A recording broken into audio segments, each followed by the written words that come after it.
For the fifth time in program history, the UConn Huskies are headed to the national title game.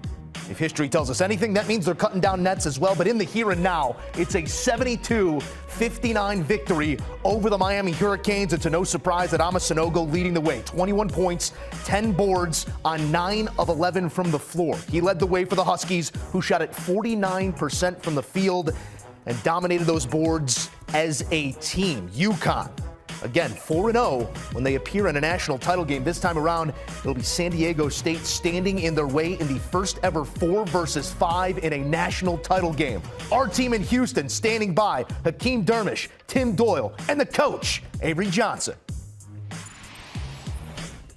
Joe, thank you. One word to describe this run for UConn: dominant. They have outscored their 5 opponents in this NCAA tournament by a combined 103 points. And Miami, the latest victim. Coach, they're making it look easy. How?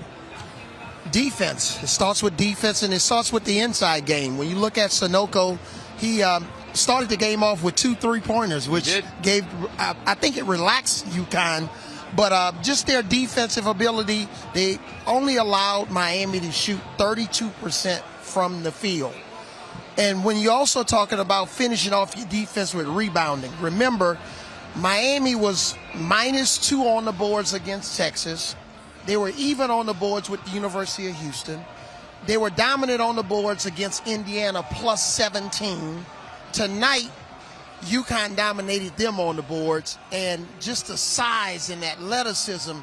When you look at the eye test when UConn was standing next to Miami, they looked like 2 totally different teams. So it started with the defense, the inside game, the size, the 5 block shots. This team was just dominant all the way around. Yeah, I mean, think about Miami came into this game off 88 points versus Texas, 89 points versus Houston.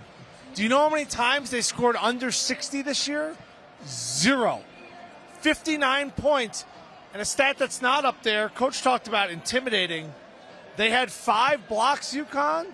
I counted 7 intimidates. So, yeah, it may not be a block shot, but guys got in the lane. They saw Sanogo, they saw Klingon, they went, that's not going to work right now. So it was really the length, the athleticism, that even when Miami had the edge, all of a sudden the bigs just took it away from them. And then the best player in this tournament, I actually didn't think he touched the ball enough, was Sanogo. It felt like every time he caught the ball, he was just too dominant. Down low, Hakeem, this game was 9-0. Hakeem, this game was never close. No, I will say, though, there was a critical moment in the second half, right? Miami goes on a run. They make it an 8-point game. And then UConn's able to absorb that, and then moments later they stretch it to 13. What were you able to see out of UConn in that school stretch? Yeah, you're right, because it got to 8, and then Klingon had an offensive rebound and a putback, and that kind of took the momentum away. And then, Coach, when Hawkins makes shots, then all of a sudden you just go, wait, and then Jackson's out there doing all the things he does. You go, oh, I don't know if this team's ever going to lose again. Yeah, remember when the game got tight, when it was an 8-10-point game, remember there was an underneath out-of-bounds play that UConn executed perfectly, got a paint catch, a layup, and then they went back up by 10. So, again, it's all of the little things. When you're talking about basketball, using a football analysis, offense, defense, special teams, those special situations with those underneath out-of-bounds plays. And if you go back even to the end of the first half, remember when UConn called the timeout with 13 seconds to go, and they ran the old hammer play. Where's your hammer? It was a hammer play, and they knocked down a wide-open 3-point shot. So that was another special situation. Yeah, Alex Caravan ending the first half with a splash 3 to go up by 13. At that point, you're like, all right, this is really over. Tim, what did UConn do to disrupt Miami? Because they just were not able to get the high percentage from the field like they had been in this tournament. Well, they had an interesting matchup early against Iona. And I'll go back to the first game they played. Iona's got a really good backcourt. Guys that are going to get paid a lot of money probably to move on from Iona now that Rick Pitino is no longer the coach. And Iona was up 2 at halftime. Danny Hurley has made some amazing adjustments throughout this tournament. And adjustments in the second half where they've just come out and exploded against teams like Gonzaga, teams like Iona, teams like St. Mary's. I just thought this was a game that they really pressured Wong, and they got up in the guards, knowing it's always easier to guard. Ask this guy. He had some pretty good big guys behind him. He knew that he could pressure because he had David Robinson and Tim Duncan. When you got that sort of size and athleticism down low, you just automatically become a better perimeter defender, and these guys pushed up, and Miami didn't push back. Wong got off to a slow start. Tim and I were talking about it. In a game like the Final Four, when you're playing against arguably one of the toughest teams that I've seen in the last couple of years in UConn, you cannot ease into the game. I thought Wong was a little too cool, a little passive to start the game.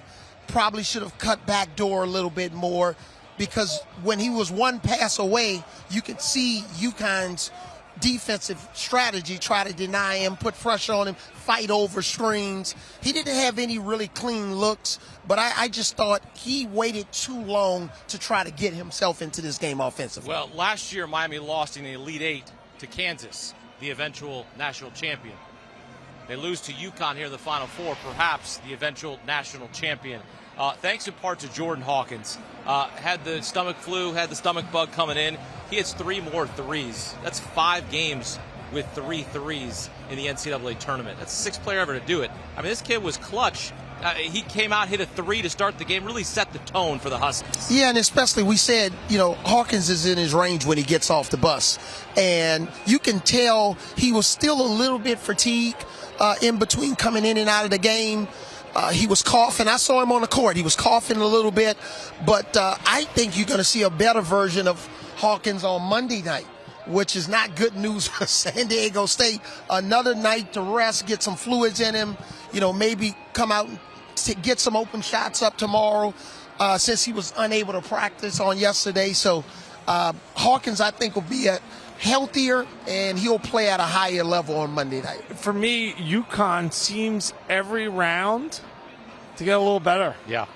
Right? It's just like a little better and a little better. It's like, what are you going to do for an on-call after you blew out Gonzaga? You embarrassed Miami. 59 points. I mean, this is a team that was scoring almost 90 its last 3 games. So they're getting better. That's a scary thought. Still got to win one more. But I think they're going to be 9.5, 10-point favorite in the national championship game over San Diego State. Look what they've done to all the rest of the opponents. Yep. They deserve to be that big of a favorite. Well, they almost won this game by 15 points. They won by 13. It would have been the first team ever to win 5 straight games by 15+.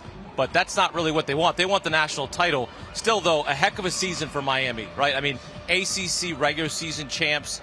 They take out the 1 seed Houston, Texas in their region. Jim Larrañaga leading this team. And I get it. They benefited from NIL. But to get these kids, what does it say about the job that Jim Larrañaga did to get Miami to its first ever Final Four? Amazing job. And I loved at the end of the game when his players were coming out of the game, he greeted each one of them, had a little bit of a quick chat with those guys. You could feel the love and the compassion and the connectivity that Coach Larrañaga has with his players, and the trust. This team has had an amazing season.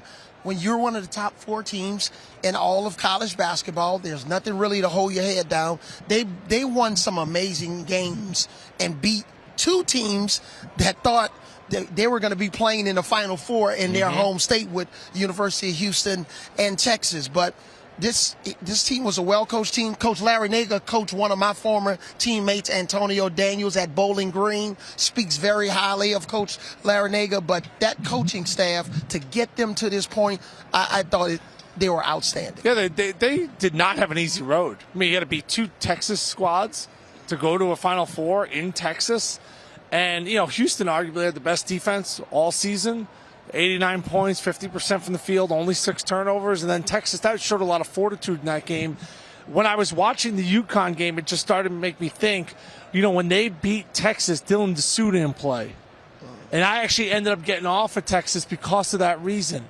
Because they didn't have an inside presence, Texas. You know who had an inside presence? UConn. I think we saw it today on the floor. Well, Miami just the latest victim against UConn as they dominate their way to the national championship game.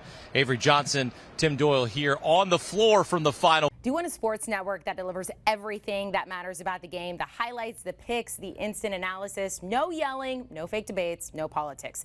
Hit the subscribe button and never miss a moment.